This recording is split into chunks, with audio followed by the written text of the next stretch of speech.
আসসালামু আলাইকুম সবাইকে। সবাই কেমন আছেন?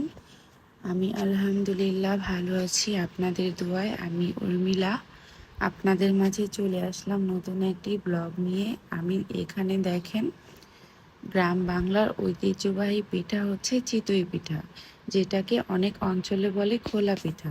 তো এই পিঠাটা আমি বানিয়ে আমার হাজব্যান্ডকে খাওয়ালাম। তো এই পিঠাটা কিভাবে বানায় আপনাদের সাথে আজকে এই ভিডিওটা শেয়ার করব।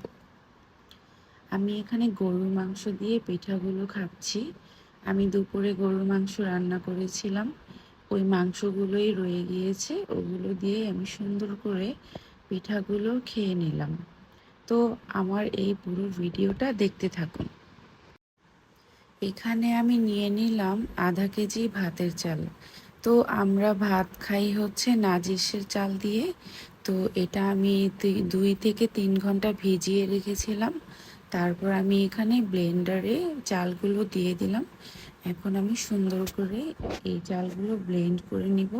আপনারা শিলপাটায়ও বেটে নিতে পারবেন।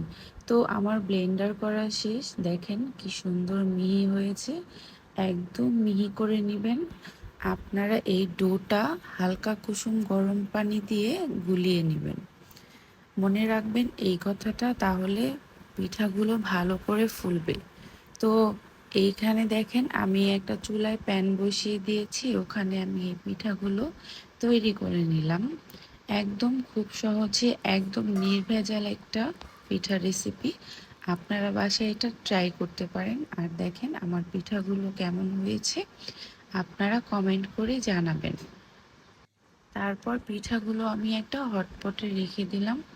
আপনারা অবশ্যই হটপটে রেখে পিঠাগুলো খাবেন, তাহলে অনেক সময় গরম থাকবে আর তুলতুলো থাকবে।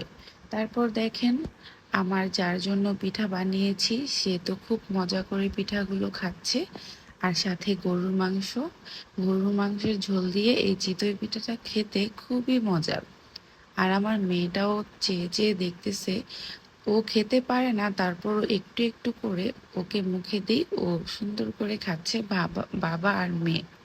তো আমার পিঠা রেসিপিটা কেমন লেগেছে কমেন্ট করে জানাবেন।